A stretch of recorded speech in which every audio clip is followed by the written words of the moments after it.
Here are the triangle trend indicators for NinjaTrader on 11/23/2012 in the ES2 Renko.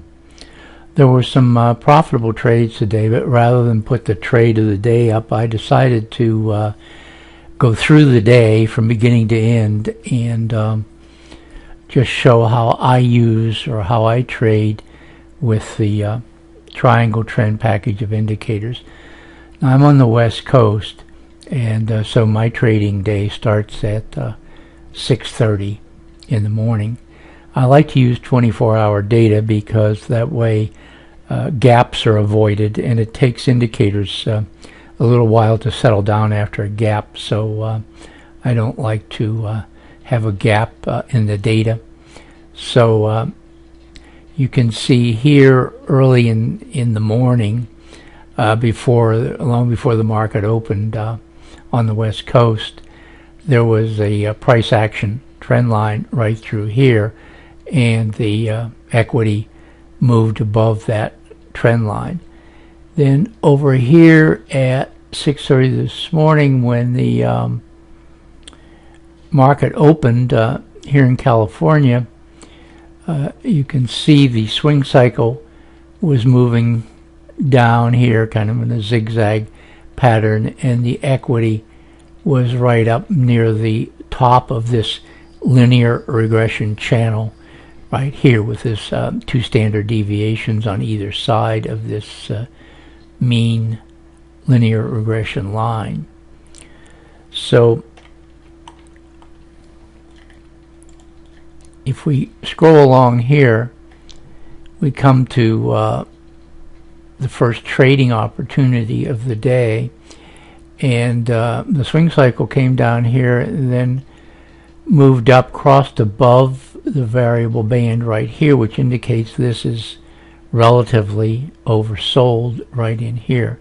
So I would get in this area when the swing cycle crossed above the variable band.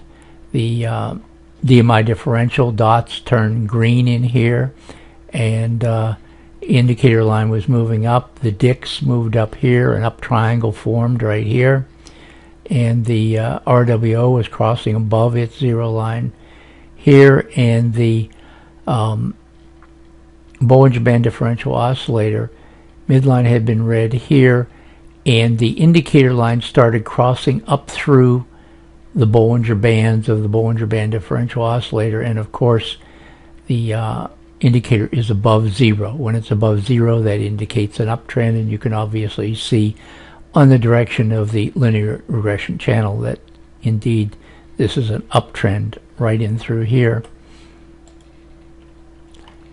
So we scroll along a little bit farther, and here's where I would get out of the trade right here when the swing cycle crosses down below the variable band right up in this area here, even though the other indicators other than the DIX and the triangle trend indicator, binary triangle trend indicator here, other than those, these indicators are not yet showing any down movement, although you can see the indicator line has crossed through the Bollinger Bands right here and is below the Bollinger Bands, and then right in this area the midline turns red on the Bollinger Band differential oscillator. So for those reasons I would get out of the trade right up here when this down triangle forms right here, and the swing cycle moves below the variable band, which indicates this is relatively overbought right in here.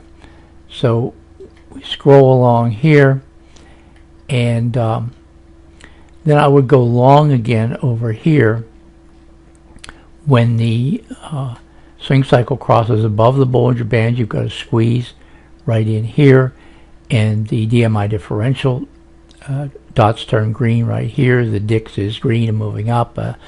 Up triangle forms right in here.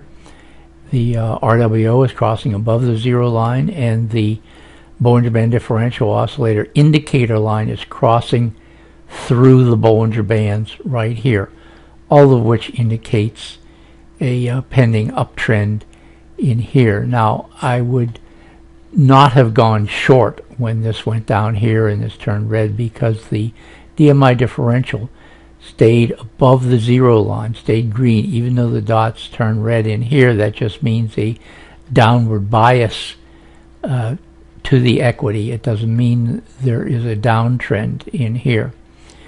So then I would get out of the trade right here when this when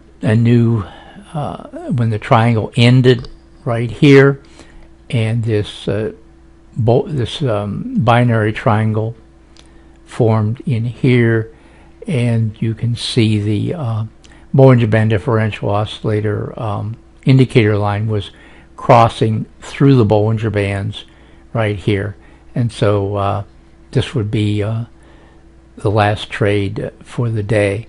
But that's how I go through the day, and that's how I look at the indicators as the day progresses.